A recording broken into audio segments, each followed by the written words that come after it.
నమస్కారం AP news కి స్వాగతం। చిత్తూరు ఎమ్మెల్యే అభ్యర్థి ఎంసీ విజయేందర్ రెడ్డి పాల్గొన్నారు।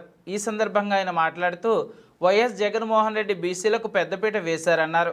వారి సంక్షేమానికి అనేక కార్పొరేషన్ ఏర్పాటు చేసి వారికి ప్రత్యేక గుర్తించారన్నారు।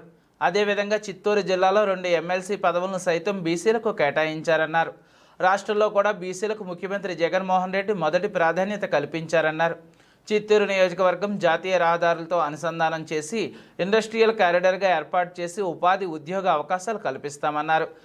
బీసీ నేత రావు ఈశ్వరరావు మాట్లాడుతూ గత 5 ఏళ్లలో వైసీపీ ప్రభుత్వం బీసీల కోసం అనేక సంక్షేమ పథకాలు అమలు చేసిందన్నారు। బీసీల సంక్షేమానికి పెద్దపీట వేసిందన్నారు। చంద్రబాబు బీసీల పక్షపాతని చెప్పుకొని వారికి మొండి చేయి చూపించారన్నారు। తాను తెలుగుదేశం పార్టీలో ఉండేటప్పుడు కోట్ల రూపాయలు ఖర్చు చేసినా తమను గుర్తించలేదన్నారు। ఇంకా అణచివేతకు గురి చేశారు కానీ ఒక్క పదవి కూడా ఇవ్వకుండా తనను మోసం చేశారన్నారు। రాబోయే ఎన్నికల్లో బీసీలంతా ఏకతాటిపై నడిచి వైసీపీ పార్టీని అత్యధిక మెజార్టీతో గెలిపించాలని కోరారు। ఈ కార్యక్రమంలో మొదాలియన్ కార్పొరేషన్ డైరెక్టర్ జ్ఞాన జగదీష్, డిప్యూటీ మేయర్ చంద్రశేఖర్, వడ్డేర సంఘం నాయకులు మురగయ్య, కాశీ నాయకర్, కార్పొరేట్ డాక్టర్ సయ్యద్, నవీన్ యాదవ్, సంఘ సభ్యులు పాల్గొన్నారు। ఏం సంపాదించాలి నాకు తెలిసి 40 సంవత్సరాల చరిత్రలో ఈ తెలుగుదేశం పార్టీలో ఒక బీసీ కానీ ఒక ఎస్సీ కానీ చిత్తూరులో ఒకే ఒక 2 కోట్లు 3 కోట్లు కూడా సంపాదించలేదు। అందరూ సొంత డబ్బులు పెట్టుకోవడం, వాళ్ళంతా తిరగడం, వాళ్ళ మామ అని చెప్పి వాళ్ళు సంపాదించుకొని వాళ్ళు వెళ్ళిపోవడం, ఈ విధంగా మనకు జరుగుతుంది। ఏమనుకున్నాం ఇకనైనా మన అందరూ కలిసి మన 24 కులాలు 10 కులాలు వీళ్ళందరూ కలిసి ఎవరికి ఇచ్చిన సీట్లు ఎవరికి ఇచ్చినా ఒకసారి మీకు మంచి ఎగ్జాంపుల్ చెప్తాను।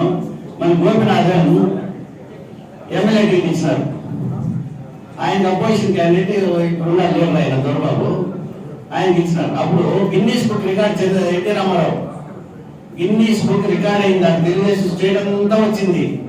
మన గాంధా క్యాస్ట్కి ఇచ్చినటువంటి మన గోపినాథ్కి ఇస్తే వాళ్ళ ఓట్లు అప్పుడు మీకే తెలిసిందని తక్కువ ఓట్లు, మన వాళ్ళు చిత్తూరు ఎంత ఫీలింగ్ వచ్చిందంటే మన బీసీకి ఇచ్చినాడు, మన తమిళకి ఇచ్చినారని బ్రహ్మాండ మెజార్టీతో గెలిపించినారు।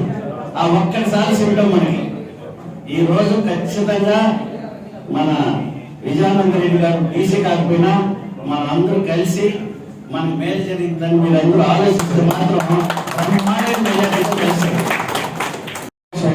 ఇప్పుడు ఏ కులం తీసుకున్నా వాళ్ళ ఒక సంఘము, వాళ్ళ అసోసియేషన్, ఒక సిస్టము, ఆ ప్రకారం ఈ రోజు చిత్తూరులో పోతా ఉంది। అది నిజంగా శుభపరిణామం।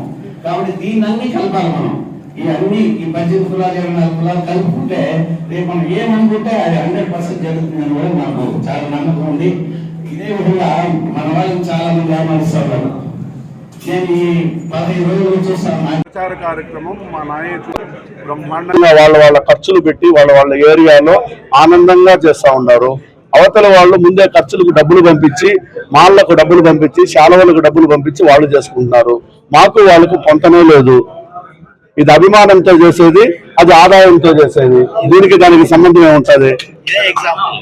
డెవలప్మెంట్ చెప్పినాను కదా, ఇంకేం డెవలప్మెంట్ చెప్పారు? Road connectivity